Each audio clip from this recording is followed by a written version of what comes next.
Bonsoir à toutes et à tous, quel plaisir de vous se retrouver en ce nouveau lundi soir d'émission.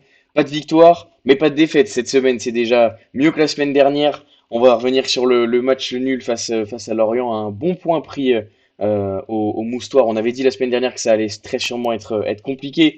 Bienvenue à tous dans le chat, ça fait plaisir de vous voir nombreux. N'hésitez pas à vous poser, à nous donner vos avis, ça fait toujours plaisir. Ce soir, vous voyez équipe 100% auxerroise avec le premier en bas à gauche, un habitué, l'Iconé, comment ça va? Eh ben écoute, ça va plutôt pas mal. Un match nul, c'est plutôt positif, on va dire. Donc ça va. Et oui, c'est plutôt positif, effectivement. Honnêtement, j'aurais signé avant le match pour un point.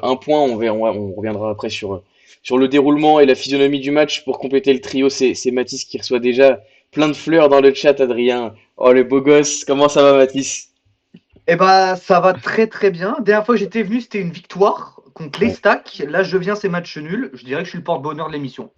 Voilà, tout simplement. Donc, non, très très content. Et un petit bisou à mon chéri Adrien qui est dans le chat, évidemment. Et oui, Adrien qui est invité que pour des défaites en plus, donc ça c'est très très drôle. Messieurs, on rentre directement dans le vif du sujet. Petite mise en contexte ce soir, pas de l'orienté, mais on va parler un petit peu de la JA Iconé. Au niveau de la compo, ben là il y a à dire quand même cette semaine, il y avait des choix. Il y a eu des choix de fait. Ouais, carrément, ben, grosse surprise. On est passé en. Alors, au début, on savait pas si c'était 4-4-2 ou défense à 5 avec Hopgard Piston. Au final, bon, Hopgard a alterné entre les deux postes. Mais ouais, grosse surprise. Casimir titulaire. J'étais content de voir Namasso plus dans l'axe, un petit peu en électron libre en soutien de Sineyoko. Compo plutôt offensive et ça a porté ses fruits parce que même si on est la pire attaque de Ligue 1, on a quand même réussi à mettre 2 buts à Lorient à domicile, donc c'est quand même pas rien. Et oui, effectivement, Lorient qui est quand même plutôt solide à domicile, là on en met deux, on y reviendra évidemment. Sur la compo, Mathis, finalement, c'est dans la continuité de la deuxième période contre Rennes. On le rappelle pour voilà, Pellissier avait fait quatre changements à la mi-temps contre Rennes, 3-0, quatre changements, et là c'est joueurs qui se pérennisent dans le 11, notamment Casimir Hopgard sur les côtés. Et Mensah aussi sur le côté gauche, et Senaya. En fait, les quatre joueurs de côté finalement qui sont changés. Alors comme l'Iconé, tu l'as dit, animation avec Hopgard dans la défense, enfin plutôt piston ou ailier, après ça on y reviendra. Mais en tout cas, les quatre changements, les quatre joueurs qui étaient rentrés à la mi-temps contre Rennes, qui recommencent là dans le 11. Ouais, et bah justement, je trouve ça surprenant parce que la deuxième mi-temps contre Rennes était bien compliquée quand même. Donc, moi, quand j'ai vu la compo, ça m'a surtout Hopgard de Casimir sur les ailes. J'ai trouvé ça un petit peu surprenant. Mais bon, au vu des absences, au final, est-ce que c'est vraiment une surprise? Je ne pense pas. Et au final, on y reviendra. Mais sur le match, ça a quand même plutôt bien porté ses fruits. Je trouve que sans doute avec Toulouse, on va dire, sur les derniers matchs, c'est sans doute peut-être la copie la plus intéressante qu'on ait produite. Donc, et puis avec des choses intéressantes. Donc, compo, moi, qui m'avait surprise au départ, mais qui au final, sur les 90 minutes, qui ont porté leurs fruits, on peut dire. Ouais, je suis d'accord avec toi. Honnêtement, comme le dit Choubak dans le chat là, on se demande si Pélissier pète pas un peu un câble au moment où la compo sort. C'est vrai que honnêtement, je m'attendais pas à autant de changements. Alors après, c'est dans la continuité finalement de la deuxième période de la semaine dernière, mais des joueurs qui étaient un peu en dedans sur la première période à Rennes. Je pense qu'il y avait besoin d'un électrochoc. C'est pour ça que Pélissier fait rentrer quatre joueurs et en fait sortir quatre autres. Euh, Là, quand même, moi, je voyais pas, par exemple, si sortir du 11, même Pareil. Clément Agba. Alors après, on l'avait dit la semaine dernière, on l'avait souligné, Mensah avait fait une bonne entrée contre Rennes et hier, il a pas été catastrophique. On reviendra dessus, mais voilà, c'était au moment où la compo sort, c'est vrai que moi, je suis le premier un peu surpris quand même. Et finalement, pour entrer un peu dans le récit du match, vous le voyez à la droite de votre écran, la photo. But le plus rapide de la saison en Ligue 1 pour Marvin Senaya, 48 secondes, je crois. L'Iconé, le match qui démarre sur les chapeaux de roue, avec une ouverture du score dès la première minute. Ouais, ben, j'ai regardé le match avec mon père, on était les premiers surpris, on s'est retrouvé un peu con. On s'est dit, mais comment c'est possible? On marque pas depuis 1717.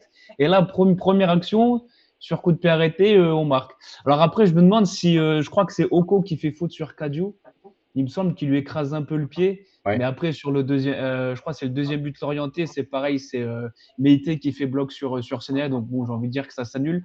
Mais quand j'ai vu le ralenti sur le premier but, moi j'étais quasiment sûr qu'il allait être annulé. Et quand il était validé, grosse surprise. Et tant mieux, ça nous a permis de bien commencer le match, de prendre 2 matchs en confiance. Parce qu'à tout moment, ça faisait comme contre Rennes, on se faisait refuser le but et après, mentalement, on aurait pu plonger. Donc, début de match positif. Ouais, carrément, début de match positif. En plus, Surprenant surtout.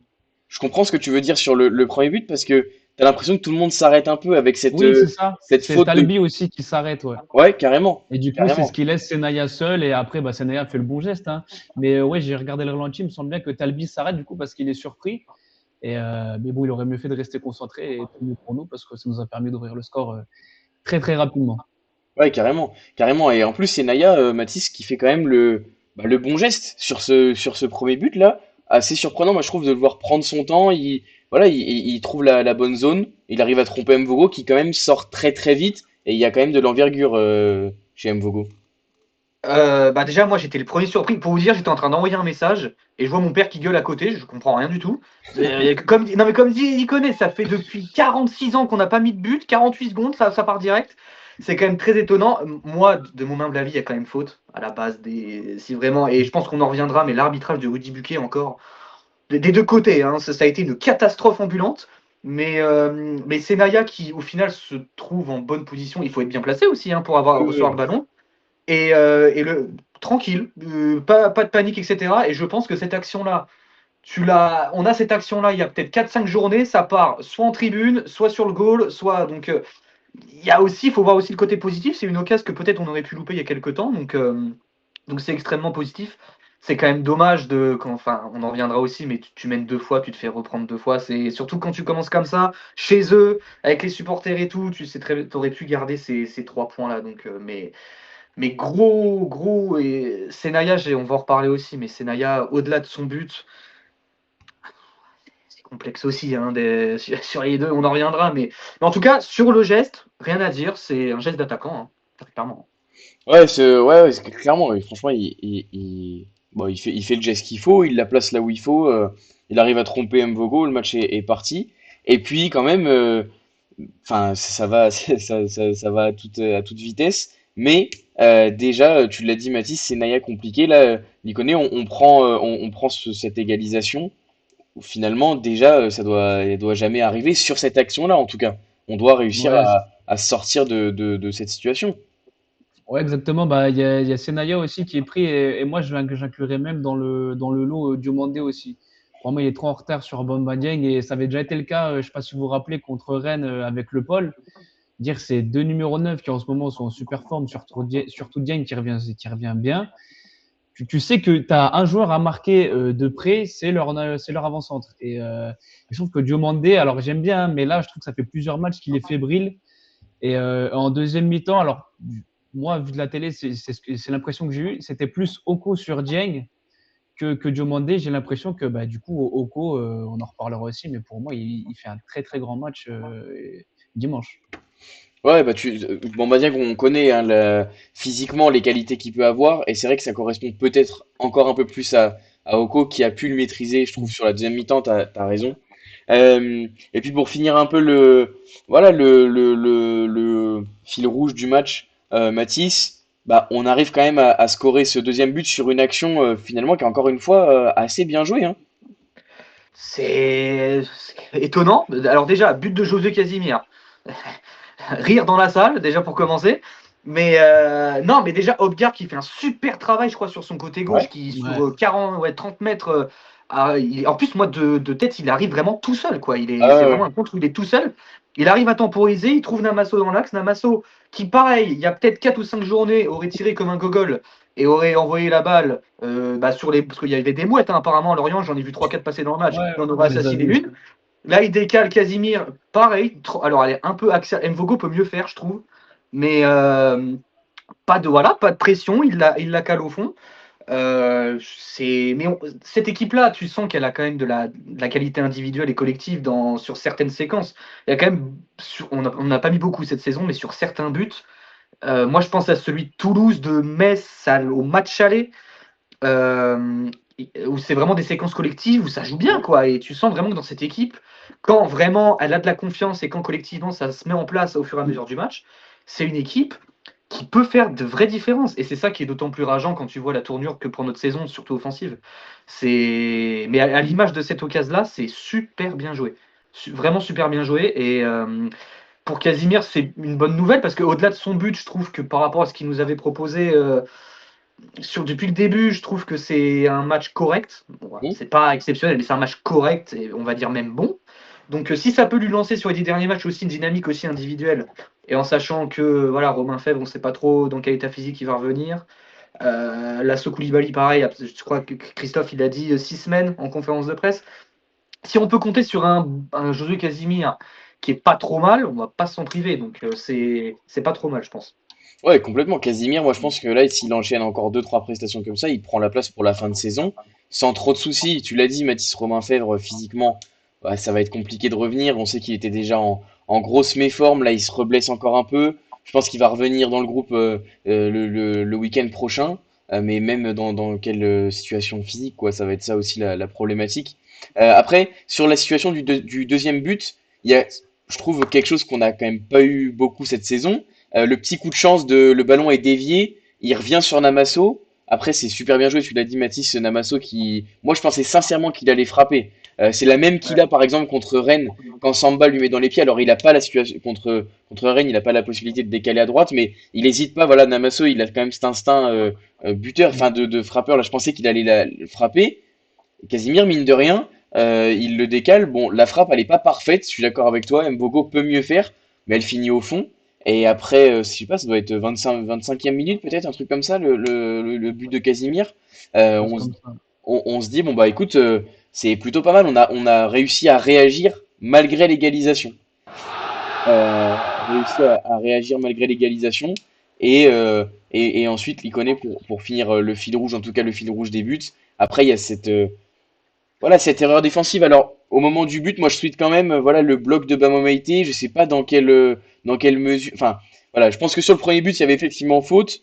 Sur le deuxième but, l'orienté, je me demande s'il n'y a pas faute aussi, parce que je vois pas enfin, comment Senaya peut éviter le bloc. S'il évite le bloc en poussant Bamo Meïté, à mon avis, on n'est pas loin du péno. Enfin voilà, c'est un peu compliqué cette situation à gérer. Ouais, ouais, c'est vrai que c'était pas évident parce que même là, avant l'émission, j'ai essayé de regarder ralenti. Alors, j'ai mis ralenti vitesse fois -2. Et c'est vrai que c'est pas évident à voir. Et alors après, oui, Milité, pour moi, fait faute aussi. Mais comme on l'a dit, pour moi, le premier but de Senaria doit être refusé pour faute également. Mais la qualité de pied de Pagis, Hmm. quel joueur. Mais même, parce que, ok, Senaya, il se fait bloquer, mais il me semble que. Alors après, j'ai plus trop l'action en tête, mais il me semble qu'à la base, Dieng est quand même tout seul et que Senaya, il est entre Meïté et Dieng. Et du coup, pour moi, il manque quelqu'un au marquage sur Dieng. Et ça, encore une fois, c'est des erreurs qu'on répète. Et, parce qu'en plus, c'était. Non, c'était pas un coup de pied arrêté, je crois. Si, si, C'était dans. Ah, c'était un coup de pied ouais, arrêté. ouais, ouais, c'était un coup de pied arrêté. Donc, monsieur jouant la boom song, que fait-il? Parce qu'apparemment, c'est lui qui gère les coups de pied arrêtés défensifs. Et combien de buts on a pris cette saison sur coups de pied arrêtés? En plus, là, c'est vraiment grossier. À chaque fois, c'est l'avant-centre qui marque et parce qu'il est tout seul au marquage. Donc, forcément, tu laisses de l'espace à Dieng ou même à Le Paul contre Rennes. Et forcément, ces jours-là, tu leur laisses 5 mètres d'espace. C'est pas ces plus marins. Eux, une, ça suffit.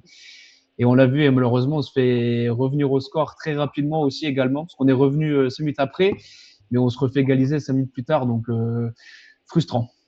Ouais, frustrant. Je pense que tu as raison. Il manquait ce joueur-là. On voit sur l'action, Mensah arrive trop tard, mais il En arrive quand retard, même à ouais. un moment sur Bamba Dieng. Après, il y a ce bloc, voilà, sur Senaya.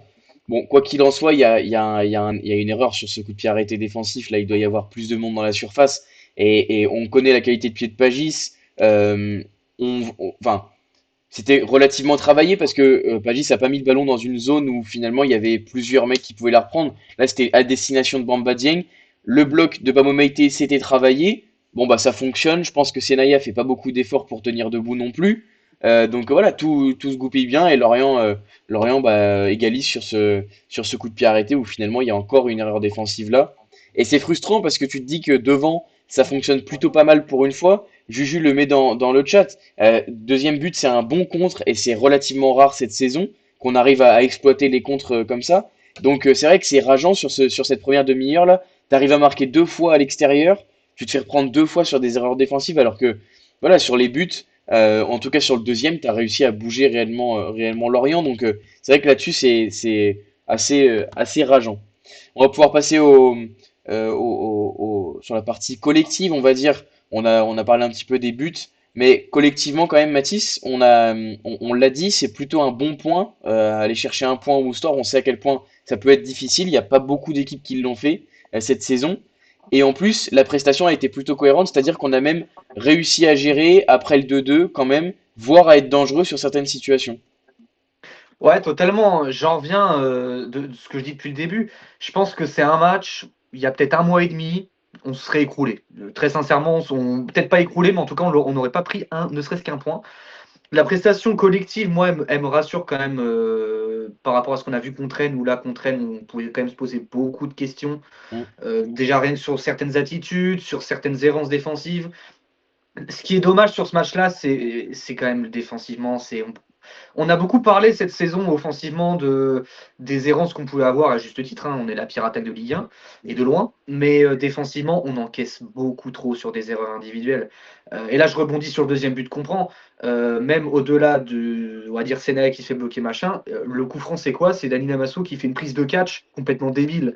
Je crois que c'est Pagis ou je sais plus, il C'est prend sûr, jaune là-dessus. c'est sur Abergel, il me C'est semble. sur Abergel où vraiment il n'y Mm. a aucun danger, il lui met un chassé par derrière.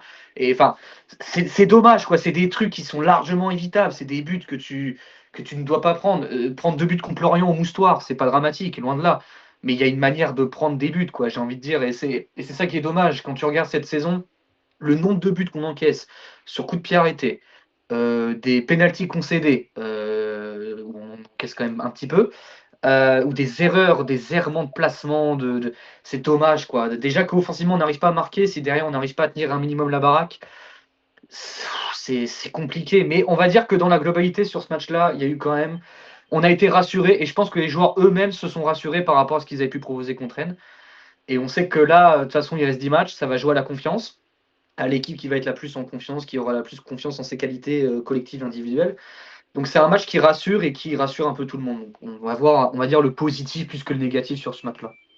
Ouais, je suis d'accord avec toi sur la faute de Namasso là qui est complètement évitable. Et je trouve que les joueurs se sont un peu laissés emporter mentalement, notamment à l'image de Sinayoko, qui a Ce que je été veux dire, ouais. emmerdé par Bamo Meïté pendant tout le match. Ils se sont chauffés pendant tout le match. Et c'est lui qui craque en première mi-temps. Là, il le pousse dans la surface. C'est tout ce que voulait Bamo Meïté, hein.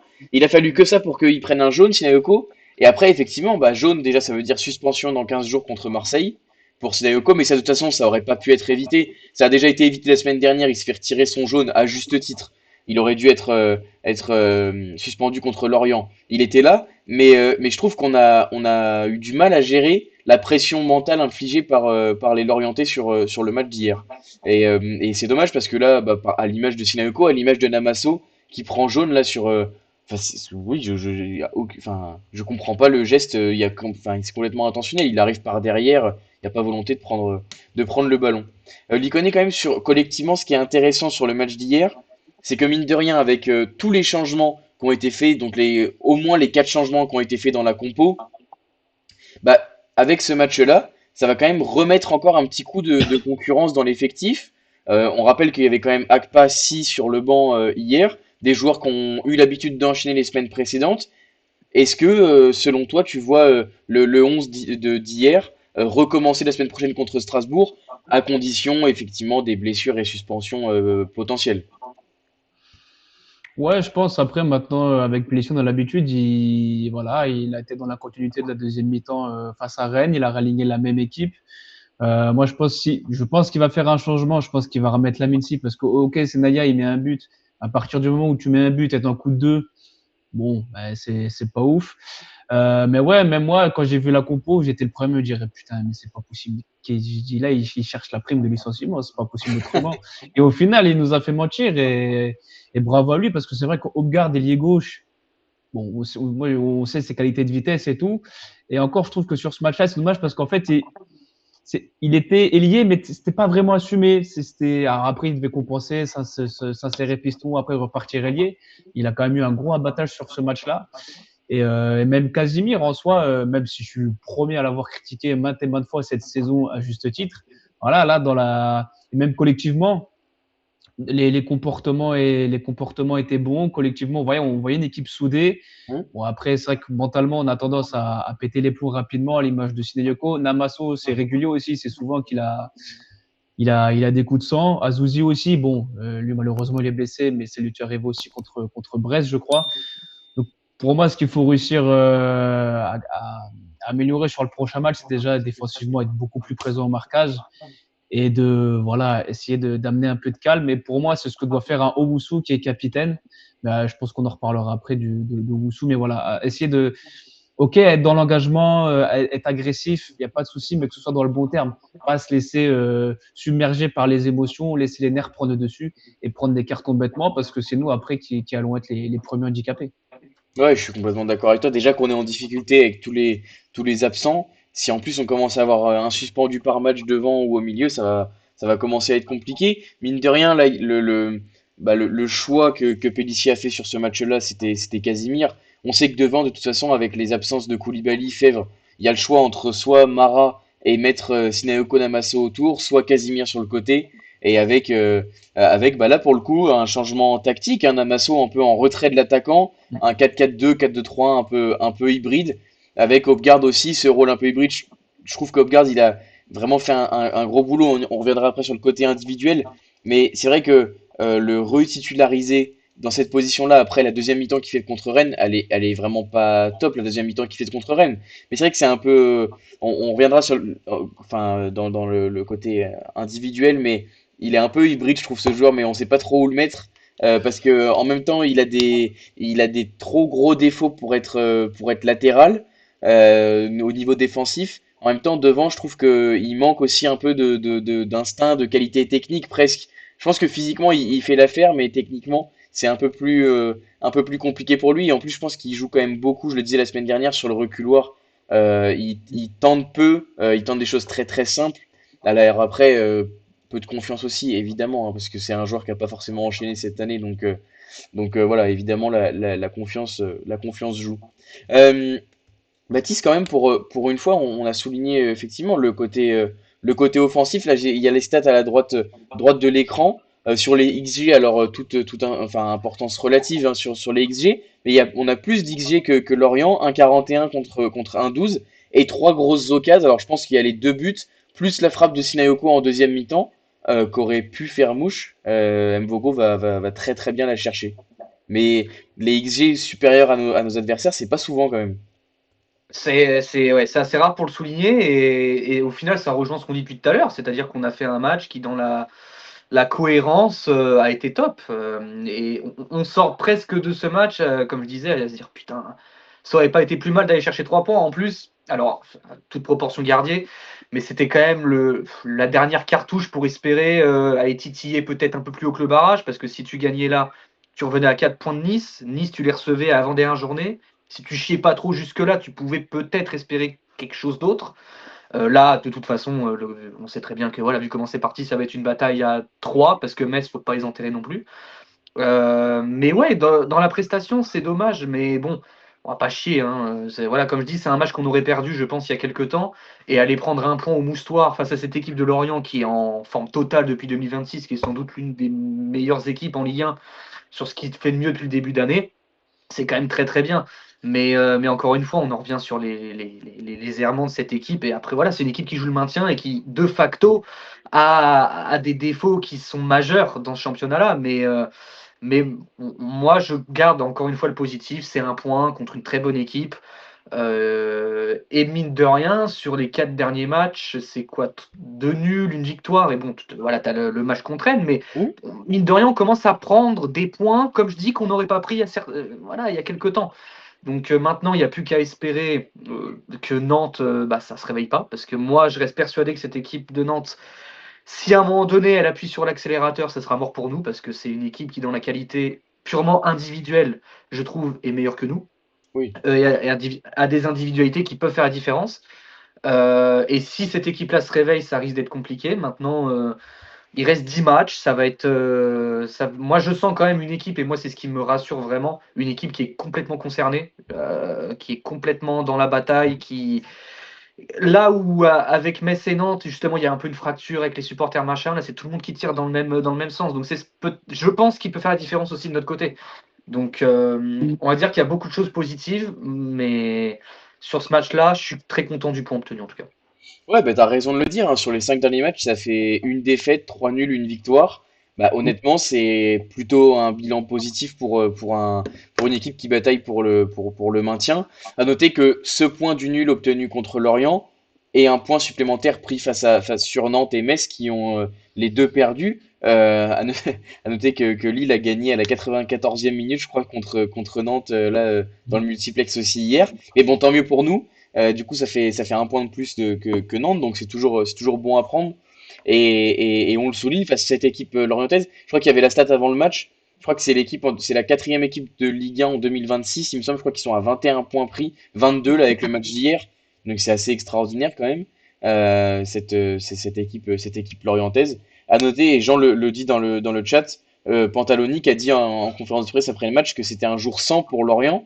Donc malgré tout, c'est-à-dire qu'on a réussi à accrocher un nul contre une petite équipe de Lorient, bien que très en forme, mais c'est aussi le lot de ces équipes-là d'avoir des jours un peu plus compliqués, mais de réussir à prendre des points. Ça nous est arrivé hein, la saison dernière.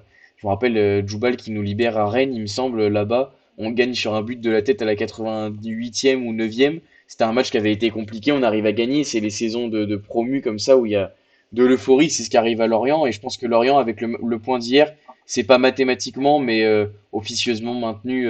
Je crois que j'ai vu la stat là, il reste 30 points à prendre, ils en ont 15 d'avance sur nous. Donc bon, je pense que ça devrait être assez tranquille pour Lorient la fin de saison. Liconé, passons un petit peu sur le côté individuel, sur les joueurs qui t'ont plu. Côté Auxerre, on en a déjà un petit peu parlé. Mais si tu veux parler des joueurs qui t'ont plu et peut-être ceux qui t'ont un peu plus déçu. Ouais, bah dans les joueurs qui m'ont plu, Brian Oko, Ouais. forcément. Je trouve que quand il était au marquage de Dieng, bon, on l'a beaucoup moins vu. Léon, je trouve qu'il fait. Bon, après, sur les buts, je pense pas qu'il puisse faire mieux, mais c'est vrai que ça. Enfin, pour ma part, j'ai l'impression que ça fait un moment qu'on l'a pas vu sortir des parades, mais décisives. Parce qu'il y a des fois, oui, il fait des arrêts, notamment contre Rennes, il fait un super arrêt contre Blas. Bon, on perd déjà 3-0, donc bon, c'est un peu tard. Et c'est vrai que là, sur ce match-là, après, j'ai peut-être ma mémoire qui me joue des tours, c'est possible aussi, mais j'ai pas souvenir qu'il ait sorti un gros arrêt sur ce match-là. Après, Mensah, je l'ai trouvé trop discret. Et c'est peut-être aussi pour ça que Odegaard devait faire autant la bascule et piston ailier, parce que je pense que alors, j'irai pas jusqu'à dire qu'il s'est caché, Mensah, mais je l'ai trouvé beaucoup trop discret. Et on se rappelle de la saison dernière, pardon, quand on voit les matchs qu'il était capable de nous faire. Là, on a l'impression de voir son fantôme et c'est frustrant. Diomandé, je suis déçu. Parce que même lui, il avait dit qu'en conférence de presse, il prenait un peu les Hmm. responsabilités aussi de la défense et on voit que bah, ça reste compliqué. Senaya, oui, il met un but, mais comme j'ai dit, il en coûte deux. Danois au milieu de terrain, je trouve que ça reste encore compliqué. Il y avait eu un bon match contre Metz, contre Rennes. Moi, j'avais trouvé ça. Bon, de toute façon, toute l'équipe a été mauvaise. Mais même là, hier contre Lorient, j'ai trouvé un peu trop discret. Pareil, au Woussou, j'en attends un petit peu plus, même si dans la récupération et tout, il est bon. Mais ce que j'attends de plus de Woussou, alors après, c'est pas son profil, certes, mais c'est faire beaucoup plus de passes vers l'avant trop souvent. Et ça manque d'initiative, ça joue trop vers l'arrière. Et je trouve ça dommage parce que cette équipe-là, en plus, elle était prenable. Et peut-être qu'en prenant plus d'initiative, comme Hopgard aussi, parce que plus c'est des joueurs qui ont des qualités. Et en prenant un peu plus d'initiative, je pense qu'on aurait pu leur faire un peu plus mal. Casimir fait un bon match, j'en suis le premier surpris. Namasso, passeur décisif, je trouve que sa passe est simple mais très juste. Il n'y a pas, voilà, il y a pas de chichi, c'est simple et efficace. Et Sinayoko, voilà, moi, quand Sinayoko est positionné en neuf, j'ai un peu plus de mal, je trouve beaucoup plus utile sur une aile. Bon, c'est vrai que là, après, avec les blessés, il fallait faire aussi en conséquence.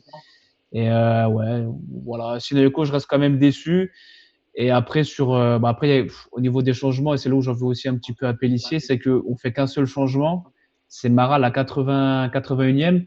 Alors, autant contre Rennes, il fait 4 changements à la mi-temps.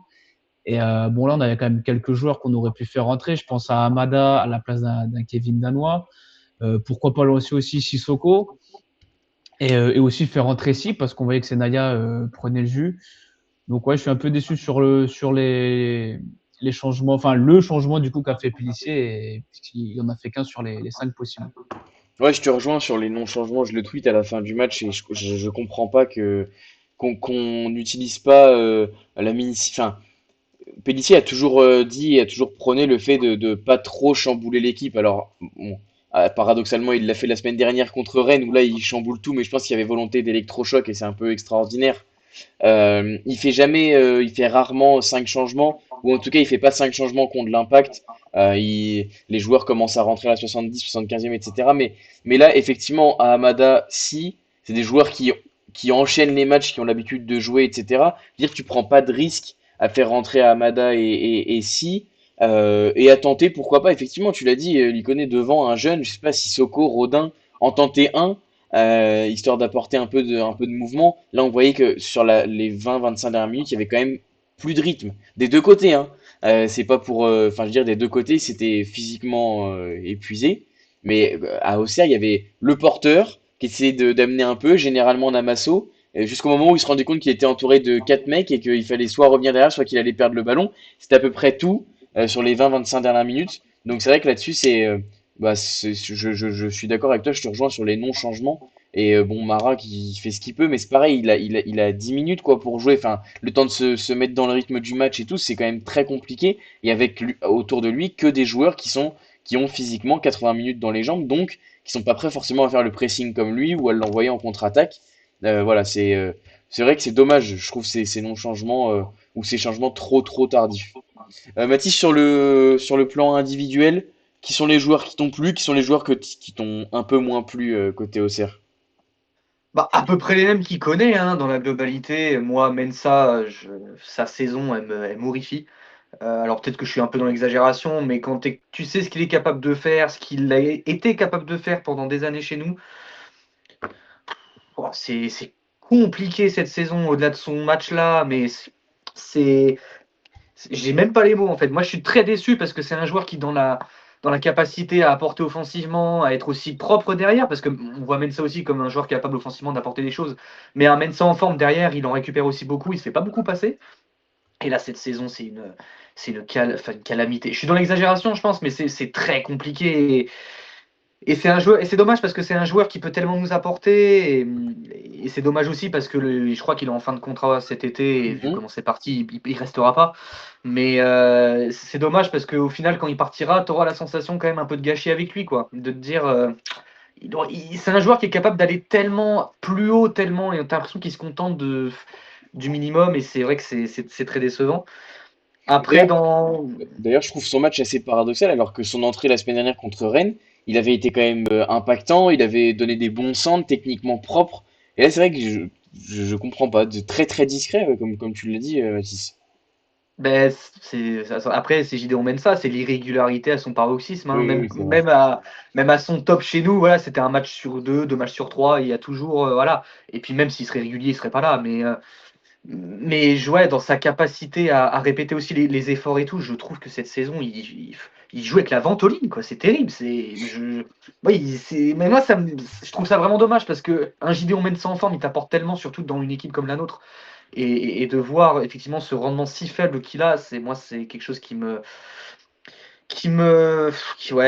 m'horrifie, quoi. Mais après, on va dire que dans les négatifs, je vais mettre Marvin Senaya, et au global, j'aimerais aussi parler de la saison de Senaya parce que voilà, au-delà de son match là, Senaya, moi c'est un joueur à Strasbourg. Alors ça remonte hein, déjà, ça fait déjà 2-3 ans, mais c'est un joueur à Strasbourg que j'appréciais plutôt bien. Je vais pas dire que je le connaissais très très bien, mais sur le peu de matchs que j'avais vu de lui, de ce que disaient les supporters strasbourgeois, c'était un très bon joueur. Putain, cette saison, c'est aussi compliqué. Il se fait, alors avec tout le respect, il se fait bench par la Mincy, quoi. Alors la Mincy, c'est très, voilà, très bon joueur, il nous apporte énormément. Mais au début de saison, personne ne peut dire que la Mincy va démarrer à la place de Senaya, quoi. Et encore aujourd'hui, alors il marque, c'est très très bien, il est bien placé, bravo. Mais les deux buts, ils sont pour sa gueule. On va dire au global de sa saison, c'est trop faible. C'est trop faible. C'est par rapport à ce qu'il peut apporter, le type de joueur que c'est beaucoup trop faible. Mais le problème, c'est quand tu regardes aussi l'équipe, t'en as énormément qui sont en dessous voilà, de leur niveau réel. Moi, je pense à Danois qui depuis, ouais, Danois, c'est pareil. Cette saison, c'est un match sur deux où c'est pas si catastrophique que ceux qu'on vient de citer, mais on va dire qu'il est capable de tellement mieux, d'avoir un rendement tellement élevé sur cette équipe-là, que en fait, quand il est pas bon, ça se ressent immédiatement, quoi. Immédiatement. Donc c'est vrai que c'est dommage. Après, dans les tops, je vais mettre Hopgard parce que, alors, je rejoins ce que tu as dit. Tu sais pas le positionner, Hopgard, en fait. Tu sais, tu as totalement raison dans ce que tu dis. Pour le mettre piston ou latéral, c'est beaucoup trop faible, défensivement, mais offensivement, pareil sur ce match-là. Moi, j'ai deux situations en tête où il a un angle de frappe quasi parfait. Ah ouais. Voilà, il contrôle, il check ses DM Insta. Enfin, mec, au bout d'un moment, il chiche, quoi. Tu vois ce que je veux dire? Et il n'a pas l'instinct de l'attaquant, quoi. Il a pas le. Après, est-ce qu'on peut lui en vouloir? Il n'est pas préformé pour ça. Mais au bout d'un moment, et moi, j'en ai une vraiment, je crois, que c'est en deuxième mi-temps. Il, il a une situation à peu près. Alors, c'est à peu près similaire que sur le but de Casimir, Ouais. mais il est beaucoup plus excentré, etc. Il a l'angle de frappe, quoi. Il contrôle, il machin. Mais bon, voilà, c'est pas un attaquant et tu le ressens. Et c'est ce que je rejoins ce que tu dis, c'est que tu sais pas où le positionner. Tu sais pas où le positionner. Mais dans le match, moi, la semaine dernière, j'avais quand même pas mal gueulé parce que son entrée, j'ai trouvé peut-être pas scandaleuse, mais son entrée contre Rennes, elle est dure, quoi. Elle est vraiment Mm. dure.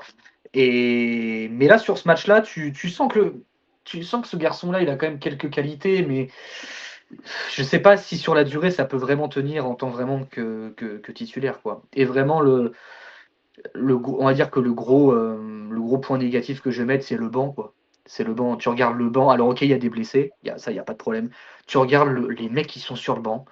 Le seul arme offensive que tu peux faire rentrer, de confirmer, c'est Sekou Mara, un buteur qui n'a plus marqué depuis 2 ans.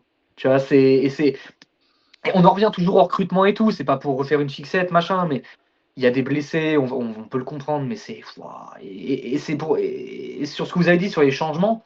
Autant Pellissier, on connaît, c'est quelqu'un qui fait des changements extrêmement tard, il s'en cache pas d'ailleurs, hein, il le dit, hein, qu'il préfère maintenir un Mm. équilibre, machin. Autant sur ce match-là, moi je peux comprendre qu'il fasse pas de changement parce que pour faire rentrer. Oui, alors ok, t'as la Mincy, etc. Mais sur un match comme ça où tu le dis, sur les 25 dernières minutes, il y a eu un faux rythme, il se passait plus rien, tu changes le moindre truc, ça te bouscule tout l'équilibre. Et si derrière il fait des changements et qu'on en prend un, bah, qu'est-ce qu'on dit? Tu vois ce que je veux dire? Donc je peux comprendre effectivement ce truc-là de faire des changements, mais c'est pareil. C'est pour faire rentrer Sekou Mara, on le sait, c'est. Moi, j'aime bien Sekou Mara, très franchement, parce que c'est quelqu'un, tu sens qu'il a l'agnac, qu'il a aussi des qualités aussi physiques, mais c'est un gars qui, pour performer, a besoin d'au moins 60 minutes dans les jambes, quoi. C'est sur la durée que tu ressens. C'est pas un mec, tu fais rentrer 10 minutes et il te change. Moi, ça me fait penser un peu à Théo Aubert, qui, quand l'année dernière, il le faisait rentrer 5 minutes. Pourquoi faire, quoi? Tu vois, pourquoi faire? Donc voilà, mais ouais, le gros point négatif, c'est le banc de touche parce que tu le sens que si les 11 ils sont pas bons, t'as personne pour changer la physionomie, quoi. T'es obligé de compter sur les 11 et espérer que les 11 soient performants. Et tu l'as senti la semaine dernière. Bah, quand les 11 ils sont dedans, ils sont complètement dans le dur, et ben t'as personne sur le banc pour faire la différence, quoi. Et voilà, c'est pas pour faire une fixette ou quoi, mais moi c'est le recrutement, encore une fois, où je mets vraiment un gros gros point noir, quoi. Ouais, non, mais je suis d'accord avec toi. Je suis d'accord avec toi, c'est symptomatique de la faiblesse de notre recrutement et de la faiblesse globale de l'effectif, bien qu'il y ait des joueurs qui sortent un peu du lot. Mais globalement, l'effectif est à sa place là en Ligue 1, batailler pour le maintien. C'est pour ça qu'il a été construit. Mais quand même, c'est vrai que, de toute façon, on l'a dit, en termes de qualité, ça a toujours été ric-rac. Enfin, de qualité, oui, mais même de quantité.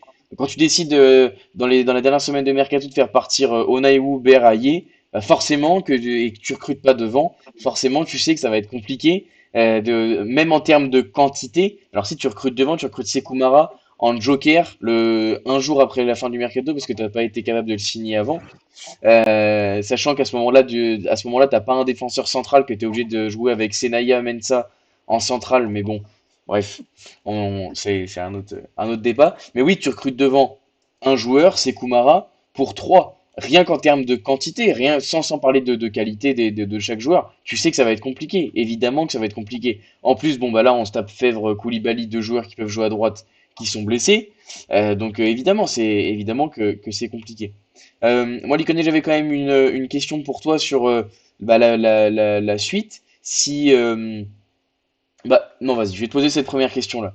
J'ai plusieurs questions. La première d'abord, c'est là du coup hier ça s'est animé sur un 4-2-3-1, 4-4-2. Pellissier a dit en conférence de presse que voilà, il voulait tenter quelque chose de nouveau et qu'il a trouvé que les joueurs l'avaient bien animé, donc il était plutôt satisfait. Est-ce que tu nous vois continuer sur voilà, on sait qu'on a possibilité, enfin on a joué à 5. Depuis quelques semaines là c'était plutôt un 4-3-3, on va dire. Et là donc 4-2-3-1, 4-4-2 avec ce rôle toujours hybride de Frédéric Hopgard sur le côté gauche. Qu'est-ce que tu nous vois, comment tu vois l'équipe se mettre en place, par exemple contre Strasbourg? On sait que Strasbourg, ça va pas être la même chose encore que Lorient. Est-ce que tu vois Pélissier redensifier le milieu de terrain, ou est-ce que tu vois au contraire laisser un offensif en plus, Namasso en soutien un peu en électron libre? Mais après, c'est pareil, tout dépend du retour des blessures aussi, parce qu'on a Azouzi qui malheureusement, voilà, c'est frustrant parce que ce mec-là, quand il n'est pas blessé et que tu le vois sur le terrain, tu te dis wow! Et après, il est blessé 6 mois sur 7, donc tu te dis bah, c'est pour ça qu'il est chez nous. Mm. Moi, j'aime bien ce système-là, j'aime bien le 4-2-3-1. Après, ce qui manque, ben, on l'a dit, alors après, on va encore dire que ouais, comment dire, on rabâche le mercato, mais c'est la réalité. On parlait de Sekou Mara tout à l'heure. Alors oui, tu recrutes Sekou Mara, mais tu n'as pas de doublure à Mara. C'est une faute professionnelle sans nom. Alors, Monsieur Vantil a beau dire oui, la porte de mon bureau elle est ouverte. Ouais, ok, si tu veux, mais attendons, on n'a toujours personne devant, quoi. Euh, Moi, le 4-3-3, j'avais bien aimé aussi, avec Azouzi dans un rôle complètement différent d'Owusu. Je trouve que, alors déjà, Azouzi, mine de rien, pour le passer, c'est pas facile non plus, mais moi, idéalement, j'aurais aimé Azouzi, Danois Namasso et devant Sinayoko, Mara. Et après, bah, bon, voilà, du coup, on n'a plus que Casimir. Mais sinon, ouais, pour rester dans la continuité, un 4-2-3-1 avec vraiment Namasso en soutien d'un neuf. Et limite, moi, en vrai, contre Strasbourg, je mettrais Sina à gauche, qui pour moi, je le trouve meilleur sur un côté. Sina à gauche, Casimir à droite. Mara vraiment au point de fixation en neuf, parce qu'en plus, je pense que dans un match contre Strasbourg, on va en avoir besoin. Et vraiment, un Namasso, un électro-libre qui se promène un petit peu partout. Voilà, moi, je partirais plus sur ce schéma-là. Je sais, j'ai pas confirmation, peut-être dans le chat, il y en a qui pourront nous dire, mais Mara, à mon avis, le week-end prochain, il joue pas, hein. Je suis quasiment sûr qu'il y a un Oui, accord oui, entre je pense clubs. Ouais, ouais. aussi. Ah oui, par rapport à À, ça. Ouais, ouais. à mon avis, enfin, c'est vraiment très très à la mode dans les accords de prêt de faire en sorte que le joueur, voilà, Adrien nous le dit dans le chat, il pourra pas jouer contre Strasbourg. C'est vrai que c'est dommage parce que ça fait encore un joueur en moins.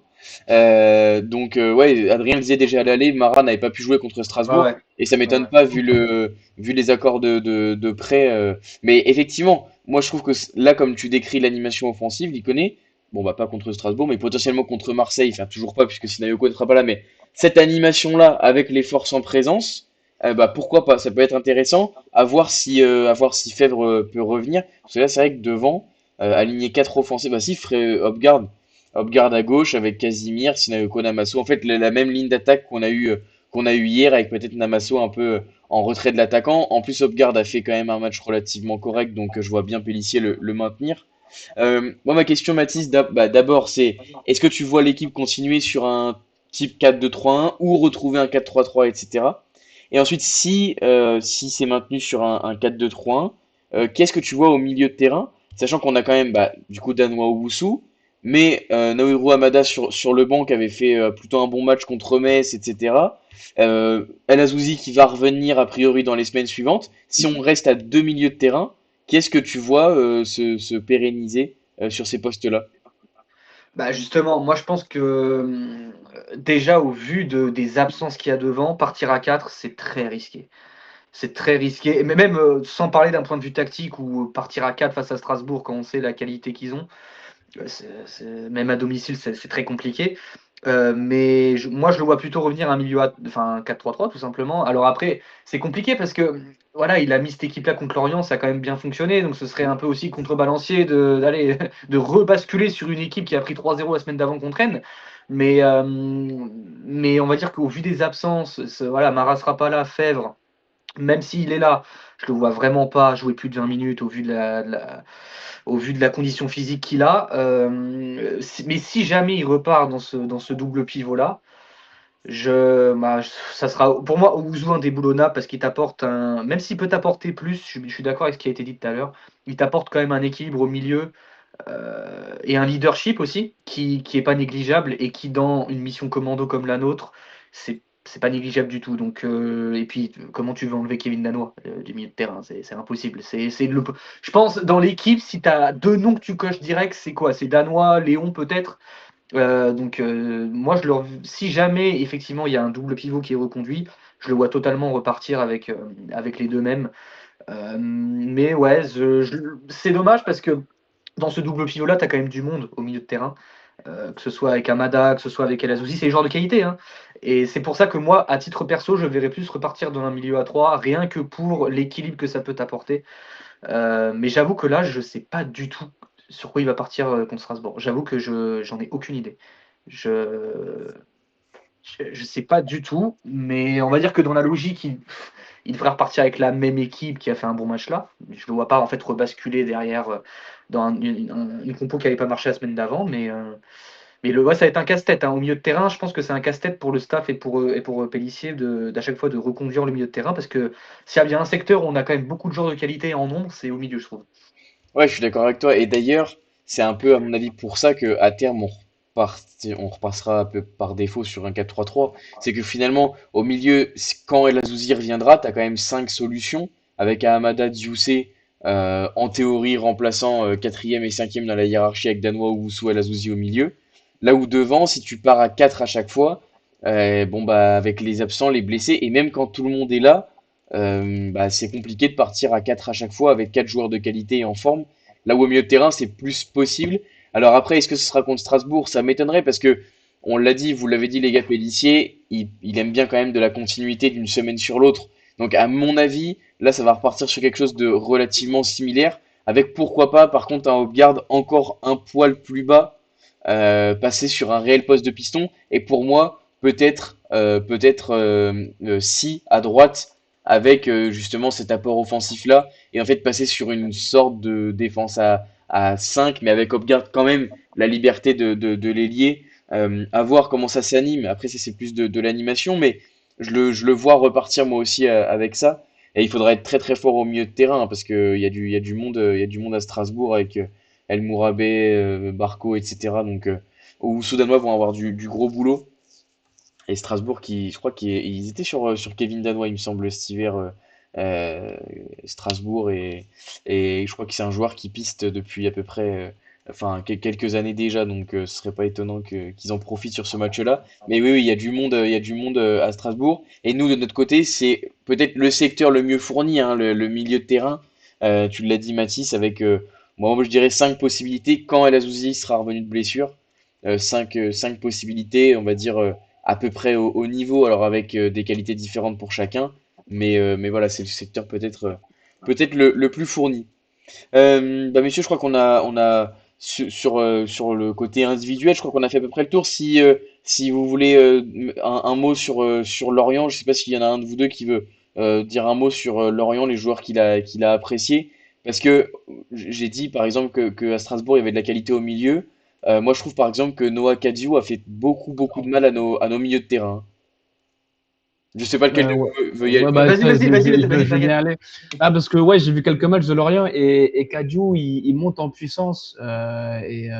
Déjà, c'est le match contre Nice où ils sont menés et là, Ah ils ont oui. une grosse force de caractère parce que, bon, Nice, ok, ils sont sur la pente fatale, il n'y a pas de problème. Ça reste quand même Nice avec des joueurs de qualité malgré tout. Et une équipe comme Lorient qui est programmée pour jouer le maintien, qui, en plus, c'était à Nice, il me semble, va trouver la force de caractère nécessaire pour réussir à arracher ce but de Kadiou. Mais même sans parler de son but, en plus déjà c'est un profil, c'est un gabarit intéressant, c'est costaud, il est dur à bouger, balle au pied, il est à l'aise, il hésite pas à se projeter. Je trouve que c'est un bon 8. Et ouais, côté l'orienté, Abergel, moi que j'aime beaucoup, je trouve que c'est alors ce côté, le mot est peut-être un peu fort, mais c'est vraiment un joueur que j'apprécie. Techniquement, je trouve que balle au pied, c'est élégant. Et du coup, en parlant d'élégant balle au pied, c'est Pablo Pagis. Quel joueur. Alors lui, il a une patte. Oh là là, c'est typiquement le joueur de profil qui nous manque parce que déjà, on aurait quelqu'un pour tirer les coups de pied arrêtés, chose qu'on n'a pas. Et ouais, moi, côté Lorienté, je ressortirais Pagis et Dieng et même Mvogo, parce qu'il faut pas oublier qu'il sort une sacrée parade sur la frappe de Sina. Alors, c'est vrai que Sina aurait pu décaler Namasso, mais bon, en soi, il a l'instinct du buteur. Déjà, ce qui est bien, c'est qu'il s'est pas posé de questions, il a pas cherché midi 14 heures, il a direct frappé en Mm. première attention, et ça, c'est ce qui peut nous manquer aussi. Et bon, bah, après, manque de bol, Mvogo sort un arrêt magnifique. Mais même Mvogo, je trouve qu'il fait un bon match. Et ouais, moi, les deux joueurs que j'ai envie de ressortir, côté l'orienté, c'est Dieng et Pablo Pagis.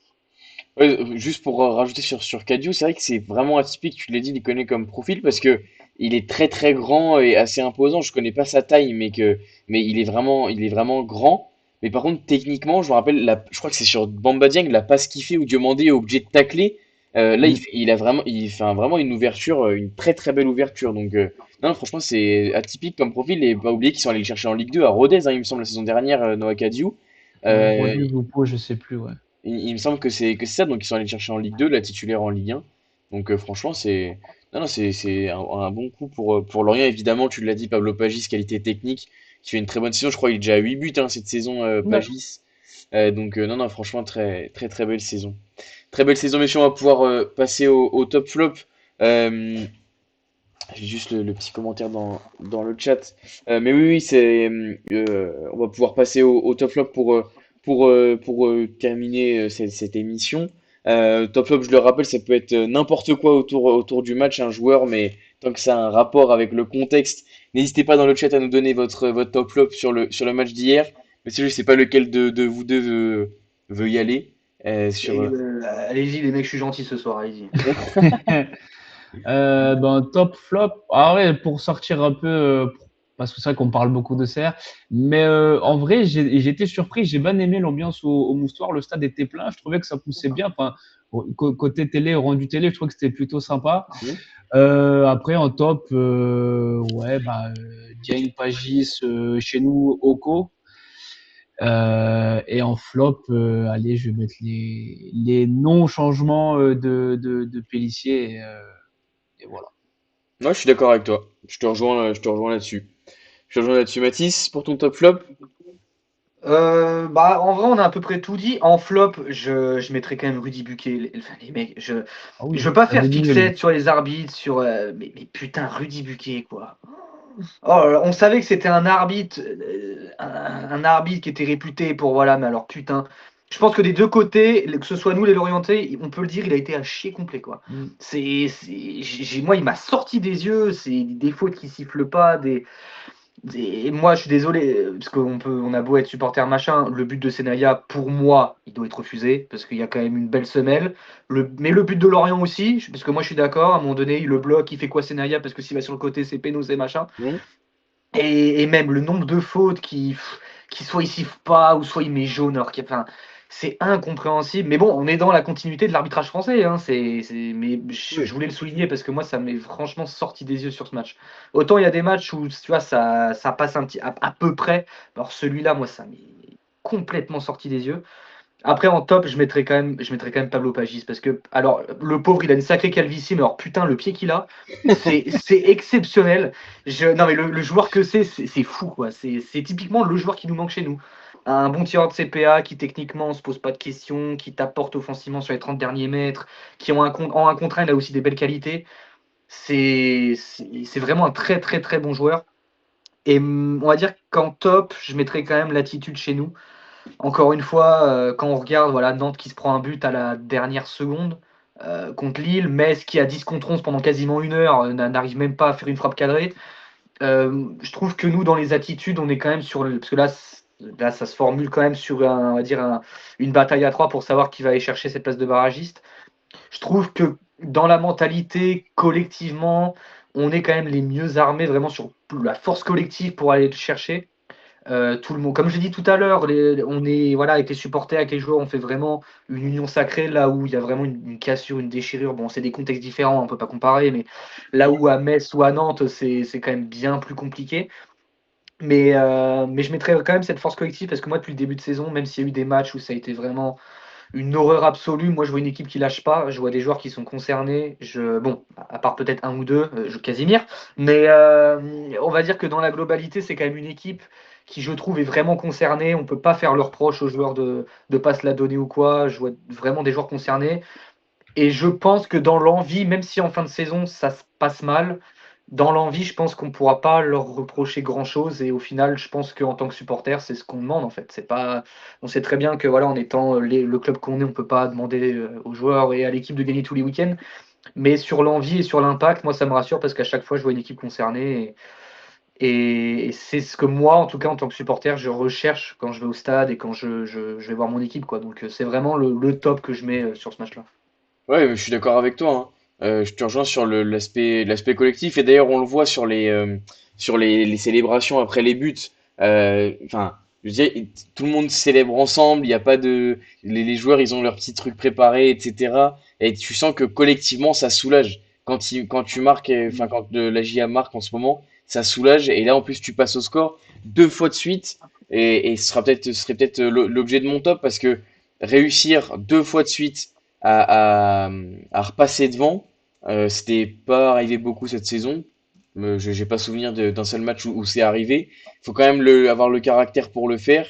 À Lorient, on l'a dit, enfin voilà, je veux dire, les qualités qu'a cette équipe-là. Donc on repasse deux fois au-dessus d'eux. Donc franchement, c'est plutôt plaisant et plutôt agréable de pas avoir lâché à 1-1. J'imagine que mentalement ça fait mal pour les joueurs, mais voilà, on a continué d'aller de l'avant et même après tu l'as dit, l'icôné sur la très belle frappe de Sinayoko, il y aurait presque eu de quoi aller en chercher un troisième. Donc non, franchement, sur l'aspect collectif, envie et motivation, il y a rien à leur reprocher, mais comme on le dit depuis plusieurs semaines, hein, honnêtement, il n'y a pas grand-chose à reprocher à cette équipe-là sur l'aspect état d'esprit.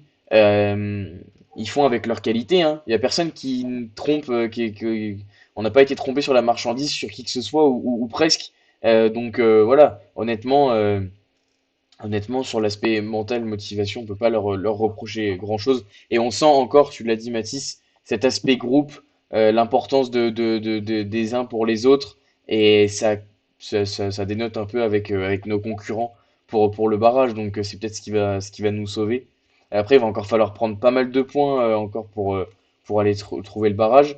Justement, messieurs, pour terminer cette émission, petit prono pour la semaine prochaine. Mathis, réception de Strasbourg, ça va être très compliqué, évidemment, Strasbourg, équipe Coupe d'Europe. Mais qu'est-ce que tu nous vois faire à la maison? Sachant que, je le rappelle, on avait pris 3-0 là-bas dans un match où on n'avait pas trop existé, hein.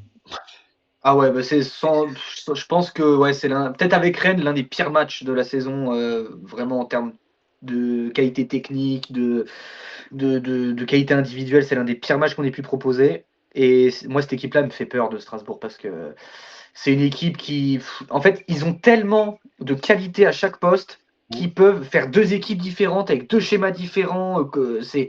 Ils sont imprévisibles. Je crois ils ont pas dû aligner beaucoup de fois le même 11 tellement ils ont de l'homogénéité. Alors, j'ai plus le mot parce que je suis con, mais l'homogénéité en termes d'effectifs, je trouve ça incroyable. Et moi, c'est une équipe qui me fait franchement peur. Maintenant, en enlevant le match de Rennes, parce que pour moi, Rennes, on va dire, c'est un peu une faute de parcours. Ça peut arriver hein, aussi, hein, Oui, des matchs comme ça. Et moi, j'attendais vraiment les joueurs sur ce match-là de savoir si c'était vraiment une erreur de parcours ou si on sombrait complètement. A priori, ça a l'air d'être vraiment un match où on est juste passé au travers et ça peut arriver. Mais on va dire que sur les, sur les derniers matchs, moi, je vois une équipe quand même qui montre de meilleures choses que ce qu'on a pu voir. On est à domicile. Alors, à domicile, on n'a pas gagné beaucoup de fois, mais c'est quand même des matchs à chaque fois où, même si on perd, c'est quand même, ça joue à pas grand-chose du tout en globalité sur la saison. Si on peut aller prendre un point, ce serait quand même, je pense, très très bien. Maintenant, si tu me demandes mon prono, moi, je vois une défaite, hein, parce que Strasbourg, c'est quand même une équipe qui, en plus à l'extérieur de mémoire, sont pas, ouais, elles prennent beaucoup de points. Je crois que ça doit être une des meilleures équipes du championnat à l'extérieur. Donc, si je me trompe pas, donc un point, moi ça me va très bien, mais on va dire que au vu de la forme des équipes, etc. En plus, ils viennent de gagner contre Lyon. Enfin, la semaine dernière et ce week-end, ils ouais, ont fait quoi ce week-end Strasbourg? c'était à Nul Lyon en contre plus. Lens. J'ai pas entendu. Ils ont fait match nul contre Lens. Lens, voilà, c'est ça exactement. Ouais, ouais. Donc là, on va dire qu'en plus, ils sont depuis l'arrivée de Gary O'Neill, là, ils sont quand même sur une bonne dynamique. Donc un point, ce serait très bien, quoi, on va dire. Ouais, c'est vrai. Un point contre Strasbourg, honnêtement, ce serait très très bon. Eux, en plus, ils vont pas lâcher grand-chose parce qu'ils sont dans la course à l'Europe et c'est très Ouais. très serré. Donc, évidemment, ils vont venir là pour gagner. Liconet, tu nous vois faire quoi, toi, contre Strasbourg? Bah, moi, je nous vois perdre. Voilà, je suis optimiste. Non, ça va être compliqué parce qu'en plus, là, avec le nouveau coach, ils sont repassés, le nouveau coach est passé en 4-2-3. Et c'est là où, du coup, je voulais rebondir parce que, bon, déjà que Senaya a pas fait un bon match contre, merde, j'ai plus l'équipe. Lorient, waouh, c'est la fatigue. Et ouais, je mettrais Lamine Sy parce que Martial Godot sur l'aile gauche, il Ouais. va à une vitesse et en plus, il marque pas mal. Et en plus, ils ont là où je vais à Strasbourg, on sort que déjà, ils veulent pas que Mara joue. Et en plus, alors, je sais pas si vous vous rappelez, mais il y a eu la rumeur David Datro Fofana. Bon, Ouais. j'étais fou, j'étais comme un fou de me dire putain, on va réussir à faire ce joueur. Et au final, bon bah Chelsea ils ont passé un coup de fil. Ah non, bah finalement il va à Strasbourg. Donc en plus, Mara, il nous laisse pas jouer Mara avec nous, sachant qu'il a pas marqué depuis la Révolution française. Et en plus, il nous pique notre piste en attaque. Donc je trouve ça un peu, moche. Mais non, honnêtement, même si oui, à domicile, on a fait des très bons matchs. J'ai souvenir du match contre Marseille où on perd d'un but, mais en vrai, on mérite quand même largement mieux. Mais Strasbourg, ils sont sur une telle dynamique en ce moment. Puis ils ont le meilleur buteur de Ligue 1, ils ont Panicelli. Lui, c'est pareil, hein, il lui faut une demi-occasion, il lui faut pas grand-chose pour marquer. Donc, évidemment, oui, même un nul, je signe tout de suite, mais objectivement, malheureusement, je vois pas autre chose qu'une défaite. Non, je suis d'accord avec toi. Honnêtement, comme l'a dit Mathis, ce serait une très très bonne chose de prendre un point. Dans tous les cas, je pense que s'il y a des fêtes, ce sera pas la même chose qu'à l'aller. Ce sera pas, il y aura pas gros score et il y aura pas surdomination de Strasbourg. Mais ça va être très très compliqué. Prendre un point, ce serait déjà une bonne chose, hein, honnêtement, contre cette équipe-là. Vous l'avez dit, les gars, mais il y a quand même beaucoup de qualité à chaque poste et sur chaque ligne. Donc, évidemment, ça va être très compliqué. Donc un point, ce serait déjà une bonne chose et ça continuerait à peu près la bonne série, bon, mis à part Rennes au milieu de tout ça, mais voilà, ça continuerait à peu près la bonne série en cours. Messieurs, c'était un plaisir en tout cas cette émission. J'espère que vous avez pris du plaisir aussi dans le chat. Mine de rien, on a ramené un point du moustoir, donc c'est quand même plutôt positif. Et puis on se retrouve la semaine prochaine, lundi soir prochain, en espérant débriefer, pourquoi pas une belle surprise encore. Un point, ce serait bien, on l'a dit. Bon, trois, ce serait un peu extraordinaire. Mais un point, ce serait déjà très bien. Essayer de faire bonne figure quand même contre cette équipe de Strasbourg, surtout qu'on joue le samedi soir, donc voilà, c'est toujours des matchs un peu différents. J'espère que le stade sera plein en tout cas. C'est sur la bonne voie, je crois qu'il y a entre 15 et 16 000 places vendues déjà, donc bon, disons que c'est sur la bonne voie. Messieurs, merci beaucoup en tout cas, Licon et Mathis, d'avoir répondu présent. Ça fait très très plaisir de vous avoir reçu ce soir. Pour ceux qui ont pris en cours de route, l'émission sera dispo dès demain sur les différentes plateformes.